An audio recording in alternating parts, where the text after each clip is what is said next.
Welcome back to the channel, little flexers. Thank you so much for clicking on today's video. My name is JW Creewall, aka Flex Daddy, and this is the best place to be to learn about the Pokemon TCG and have some fun along the way. Last weekend, a couple of tournaments happened, one in Gdansk, Poland, and one in Brisbane, Australia. We're going to cover those results and what it means for you heading forward. Before we get into the results and the deck lists, I just want to say this is one of the best, healthiest, most diverse formats that I have ever played in my almost 15 years playing the Pokemon trading card game. I find this fantastic in many ways because there's a lot of decks and a lot of cards that you can use to counter other decks. It's fantastic the amount of options that we have in the format. It never really feels like any one deck has an auto win matchup against another. Now, there are certainly very favorable matchups in the metagame, but even with those decks, there are ways you can set up and navigate so that you put yourself in the best possible position to win. I love that. Now, you may be thinking, JW, this can't be a healthy format. There is too much Snorlax Stall. To that I say, okay, maybe you have a point. We will see. Of the tournaments this weekend, there were 3 Snorlax decks in the combined top 8s of both tournaments. But frankly, Pokemon has done a good enough job giving us counters to the Snorlax Stall archetype that I don't see this being a problem going forward. However, enough talk. I'll show you what I mean here as we go over the lists. Here we have the top 8 of the Brisbane Regional Championships. As you can see, very much homogenized in what made top cut. So we have Gardevoir coming in at 1st, 5th, and 8th. And then, of course, a couple of Charizards there at 2nd and 3rd, a Mew, and a couple of Snorlax decks. One of the trends that we saw at the Latin American International Championship was Gardevoir was everywhere there. I think this is holding true into the next phase of the format. We see it here, obviously, in the results of the Brisbane Regional. And some of these Gardevoir decks are pretty interesting. We're going to take a look at the top finishing Gardevoir deck, as well as some of these different Charizard lists and what you can expect from a stall archetype that you might face. In at 6th place is Samantha Turner's Snorlax Stall archetype. You're basically trying to eliminate all your opponent's energy or stall them out with a combination of Snorlax and Mimikyu and all of these disruption supporters to make it so that they have no more options to attack, or they can't attack with the Pokemon that's in the active spot, and they end up losing by deck out. Now, this is a pretty valid strategy in the game right now because there are so many cards that many other decks play as support. Manaphy, Jirachi, Mew, even something like a Comfey is a pretty bad attacker, even if you have the energy to power it up. So there's a lot of things in the format right now that just kind of die to a well-timed, well-placed Snorlax. Now, to go along with that, you also have the Mimikyu, which is really difficult for a lot of these EX and V based decks. Things like Miraidon often have a hard time going through a Mimikyu, and so you see in Samantha's list that they've included 2 for those types of matchups. So what's really interesting to me about the stall archetypes, you go and look through the ones that were at LAIC, the one that top 8 at LAIC, the couple that were here in Brisbane, the one that won in Gdansk, they're all generally the same. You maybe have a handful of cards and really just the counts on those cards that are a little bit different, but for the most part, we've settled on a generally accepted way to play stall, and that's with what you're looking at right here. I would consider this a very standardized way to play stall. Now, if you watched my tier list video heading into this format, you'll know that I did put stall as a tier 1 deck, and I think this weekend really showed that that prediction was correct. So this is what you're looking at in terms of Snorlax. I would be prepared for this. It's not the greatest deck at League Cups. It's a pretty fine deck at regionals because you often need that extra time, especially with this build of the archetype that outside of the Crabominable doesn't have any way to just straight discard any card on the top of your opponent's deck. So it can often be hard to finish games in 30 minutes, but when you give it that 50 minutes of a regional as opposed to the 30 minutes of a League Cup, that's where this deck can really shine. So if you're saying, hey, should I be worried about this JW for my cup? Frankly, I wouldn't, because it's very tough in 30 minutes to complete a game. You could certainly set up a win condition where it's very obvious that the stall player will win the game, but it's very hard to just finish all the actions such that you can finish out the game as a stall player. So wouldn't worry about this for cups. Maybe you could tech a little bit against it, but for the most part, just think about stall and teching for it if you happen to be going to one of your upcoming regionals. We, of course, also have to talk about the Mew list that made top 4 at the Brisbane regionals piloted by Jeremy Sparks. I really thought that the regionals this weekend would be the coming out party for Mew. It was kind of held back a little bit by all the Charizard that was running around in Brazil, and I really felt that Mew had potential moving forward to be a major presence in the meta, and I think you're seeing that here. We have a top 4 finish at Brisbane, and then we also have a couple of top 8 placements in Gdansk, so certainly showing its mettle. This is the standard, I mean, I say standard, it's kind of a fusion of the two, where you have some of the influence of the DTE Mews with the heavy grabber counts, and then you have the standardized, fusion strike package with the, trying to get out an early Meloetta into whatever you happen to be playing against. So congratulations, Jeremy, for their top 4. This is, again, what I would consider standard moving forward for this archetype right now. Now here's where it gets a little bit interesting. This is Hayden Matthews' top 4 Charizard list. As you can see, it's a little bit unusual, in my opinion. What jumps out to me immediately is the Colress and the Cramorant, but they actually make a lot of sense if you think about them. A lot of times what can happen with the Charizard deck is you're trying to find a bunch of combo pieces, you're trying to find your rare candy into your Charizard, or you're trying to get a Radiant Charizard with an energy, whatever it happens to be. You're really trying to piece together a bunch of different cards at once, and what can often happen with this deck is you have one of the pieces in hand and you can't quite play that rare candy because you don't have the Charizard EX, and you have to discard it with a research.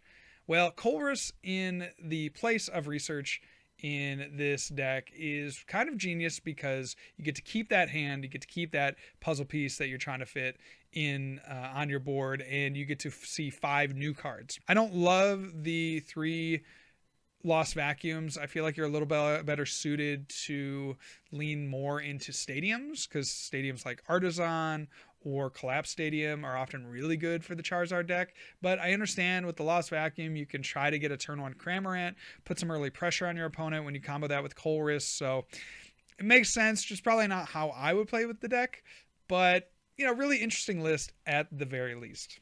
Contrast the last list with this other top 4 list from Australia, and I immediately noticed a few differences. Obviously, we have the Pidgeot over the Bibarel, but there are some tech cards here that are quite genius in my opinion. So you have the Rotom V. Look at all the ball search that this person is playing here. You got the 4 VIP pass, you have the 4 Ultra Ball, you got the 3 Nest Ball on top of an Artisan. Like, you just have so much that you can try to get out, establish your initial board with, that grabbing a Rotom to just draw a few extra cards makes a ton of sense. Either you're going to keep those extra cards to try to combo into your Rare Candy Charizard, or your opponent's going to Iono you, and even then, you still get 6 fresh cards. So I love the Rotom V. I think that this is a genius idea, and it works very well with this archetype. The other card that I want to talk about is the anti-Snorlax card. That's the Minior. Players have been wondering whether or not they should include the Minior to beat the Snorlax matchup. I think it makes a ton of sense in the Charizard deck. One of Charizard's main weaknesses is that it can't switch, and that it plays a ton of these support Pokemon that are easily blocked from retreating by Snorlax's ability. So the Minior I think has a little bit more impact in a deck like Charizard than it maybe would in another deck that already plays a few switch cards, something like a Mew EX or something like a Miraidon even, that plays an elevated kind of switching card. So I think Minior is an obvious inclusion. You're already taking a pretty terrible matchup into Stall, and if you expect to play 1 or 2 Stall over the course of a tournament, then Minior, frankly, isn't a bad include to make sure that you, while not auto-winning the matchup, that you have a very, very, very good chance at winning. So I love the inclusion here, and it makes a lot of sense, again, given the trends that we've seen in this new round of tournaments this weekend. One note that I did want to add, if you're thinking about teching very heavily for a matchup like Stall, maybe you are considering putting Minior in your deck, I would just ask yourself, how useful is this card outside of this matchup? And are there other cards that are a little bit more useful that I can include to give me a better matchup? Because I think what happens a lot of times is we over-tech for certain fringe matchups, and then we never end up seeing those in tournament play. I know I've been there. I know plenty of my friends have been there as well. So just consider that as you're making your tech choices. The other point I want to say is that if you are really heavily considering teching your deck for another matchup, I think generally from my experience, it's better to play a deck that has a good matchup into that archetype instead of trying to finagle your deck to maybe beat Stall. Usually doesn't work out that well, and it adds some unnecessary inconsistencies to your list. All right, back to the rest of the video. And the winner of the Brisbane Regional Championship was Harry Shalcrass with their Gardevoir EX deck.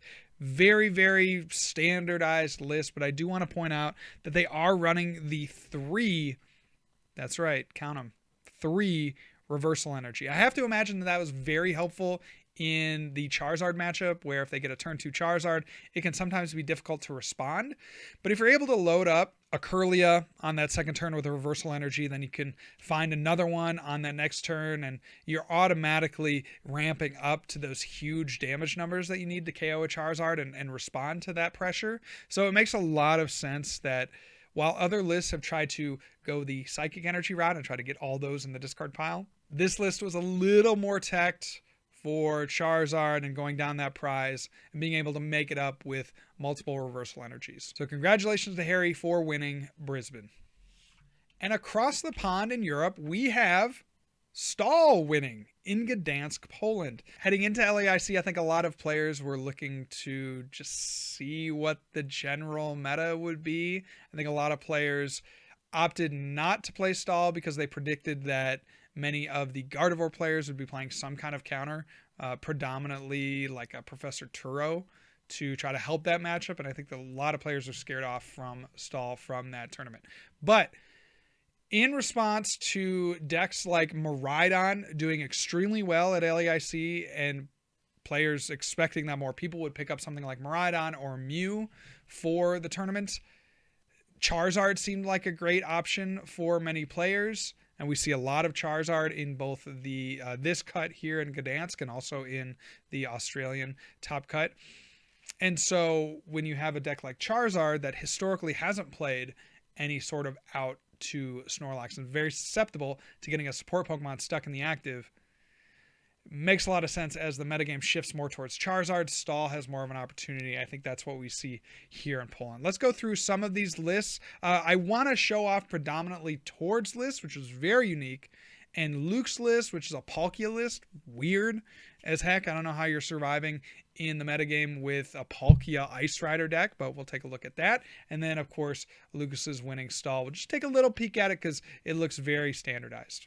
Here we have Tord's top 8 Lost Paradox box deck. I mean, it features Iron Hands and Roaring Moon and Palkia and Kyogre. I mean, there's a lot of things going on with this deck and a lot of things that I like, some things that make me scratch my head a little bit, but obviously it's really hard to argue with a top 8 finish. The Iron Hands EX makes a ton of sense in this archetype because it is one of the decks that can power up an Iron Hands in one turn. I feel like you look at a deck like Baxcalibur that tried to fit Iron Hands in. You look at a deck like Miraidon that tried to fit Iron Hands in.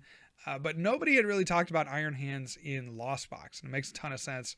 A lot of big archetypes play those little HP Pokemon that Iron Hands can capitalize on. Now, with Iron Hands, though, what's interesting to me is since you can't power it up on the first turn, you need some way to switch out your opponent's active. Let's say it's a Charizard matchup and they have a Charizard EX in the active. Well, Iron Hands doesn't do anything to an undamaged Charizard EX in terms of damage output. Like, you're not knocking it out with Ampy very much, so you have to push it out of the active. There's no Gust in this deck, which I think is one of the bigger weaknesses of this list, but it does of course play for Escape Rope. So I suppose if your opponent has an active Pokemon that has too much HP for Iron Hands, you could try to Escape Rope into something more favorable on the bench. Another thing that I don't love about the archetype is the Palkia V-Star. I mean, clearly it had some purpose. I guess it's another way to quickly power up an Iron Hand or a Kyogre or a Radiant Greninja or even itself. But I am not the biggest fan of the deck. I almost would rather see like a boss in its place and maybe a second Sableye. Another card that I think works very well in this archetype is the Roaring Moon EX. You're probably going to be using Roaring Moon at the end of the game to try to close it out because it is very detrimental for a Lost Box deck to very easily give up those two prizes like that. But I think you can afford to use Frenzy Gouging at certain points in the game to either take a very big knockout or to take your last knockout. And I think that's where Roaring Moon really helps a deck like Lost Box that otherwise doesn't have great damage output. I mean, think about Sableye. You are easily able to manipulate your damage, but if your opponent has a fully set up board with stage 2 Pokemon, Sableye frankly doesn't do a whole lot into those decks. So I like the Roaring Moon, makes a ton of sense here. What I don't understand about the archetype is the Kyogre. I guess again, since you're not playing boss, you need some way to take those big turns and to like capitalize on what your opponent has on the bench, but I don't know. I'm a little bit skeptical of this list. It's hard for me to say, yeah, full send this list to you at home, but it is something that I'm going to try out, something that is very interesting and obviously really hard to argue with the top 8. So congratulations to Tord for his finish with this wacky Lost Box deck. In with the top 4 finish is Luke Kirkham with their unique Palkia Ice Rider deck. It was said on stream that they beat like 5 Miraidon decks, and I actually seriously, like, not even like, oh, okay, you know, I'm a Miraidon homer, but I don't know how that happens. If I sat across from a player that had this deck list before even playing the matchup, if I just saw the deck list, I'd be like, oh yeah, that is the freest win of all time. But apparently a 1/1 Ice Rider Calyrex VMAX is all you need to swing that matchup. I don't know. I really don't. But it worked for Luke. Again, he won against something like 5 Miraidon, which is really unbelievable in my opinion. But this deck is not unlike Miraidon in that you're sending up these beefy 2 prize attackers and asking your opponent if they can deal with them. Sometimes they can, but again, if they're not playing a Miraidon deck and they're not hitting you for weakness, what other deck right now in the top tier of the meta is knocking out a Palkia V-Star in one shot? I mean, you think maybe Charizard, but that has to be late game. You think maybe a Roaring Moon deck, but that deck is still very fake in my opinion. So maybe a Chen Pao, but that deck is not really being seen anywhere at the top tables at this point. So I feel like this archetype is very well poised heading forward, just given the lack of counters to the deck. It's a really interesting list. I don't think I would ever be able to recreate an archetype like this, but Luke obviously has a much bigger brain than I and was able to pilot this to a top 4 finish. So will this be something that I personally look into heading forward? Probably not. This just doesn't seem like the style of deck that I would play. I think it's a little too one-trick pony, in not to, you know, use that pun because there's an Ice Rider Calyrex in the deck, but I do feel like it doesn't have enough versatility for me. You're just kind of swinging with the Palkia. I guess you have other hard-hitting attackers. It's how are you going to power up the Chen Pao realistically? I mean, there's a lot of things that I dislike about this archetype in general, but Luke seemed to have figured out something about the format and was able to pilot this to a top 4 finish in Gdansk. So congratulations to him. And finally, we have the winner of the Gdansk Regional Championship, Lukasz Mazurkiewicz. I don't think I got that right, but I hope they don't mind. They won with their Snorlax archetype. Again, I mean, this looks very standard to what we have seen pretty much since LAIC. So it's very interesting to see that these lists have been ironed out to the point that within about 5 or 6 cards, you could correctly and accurately predict what your stall opponent is going to be playing. Obviously, Lukasz was the beneficiary of many decks not playing things like Minior, things like Professor Turos. I think even if you think about soft counters, things like Path and Judge weren't particularly highly played in the top 32 decks of each regional. So those are also soft counters to this archetype by being able to disrupt the draw from the Rotom V. So we didn't even see some of that in many of these archetypes, and that I think really can hinder Snorlax. And in a metagame without those cards, it's very easy to see how Snorlax rose to the top. So this is a fantastic finish for Lukasz, a great archetype. I had always thought that Stall was going to be tier 1 in this meta, and you're proving me right. You're proving me right, Lukasz. Thank you so much for making me not seem like a crazy person. So that's all we have for today. Let me know down in the comment section below what you liked from the tournaments, what you didn't like from the tournaments, if you feel like my assessments going forward were accurate. I do feel like with the results that we've seen that for a local tournament, I really wouldn't be worried about Stall, but maybe for the regional, if you happen to be going to San Antonio or any of the other international regionals, I would be a little bit more worried about Stall, maybe enough to include something like a Turo, something like a Minior in the deck to try to counter the archetype. It's the classic chicken and egg, though, where if you play a Stall archetype, you are hoping not to see those cards. And if you play those cards, you're hoping to see a lot of Stall. And ultimately, something's got to give. So I think heading forward, we should see a lot of the same. I think Stall still remains a solid archetype, although players will be looking to play counters for that. Not in the local meta. I think you're less worried about Stall in your local meta, but you're more worried about it in the regional meta. I think a lot of players will gravitate back towards Charizard. Had really great showings throughout the weekend in both Gdansk and Brisbane. And then Gardevoir is just the safe pick right now. I think there's really, you can't go wrong with playing Gardevoir. I think there's a lot to like with the archetype, and it remains a safe call for many players. So let me know down in the comment section whether or not you agreed with my assessments, whether or not you think I'm way off base, whether or not you think I should have talked about Miraidon a little bit more, or maybe you could leave a comment to somebody else's comment, or maybe leave a like or a heart or something. I don't care. Please engage with this video if you've made it this far. Please do that for me. And that's going to do it for the video today, guys. God bless. If I don't see you soon, I'll see you later. And remember, good luck and also have fun.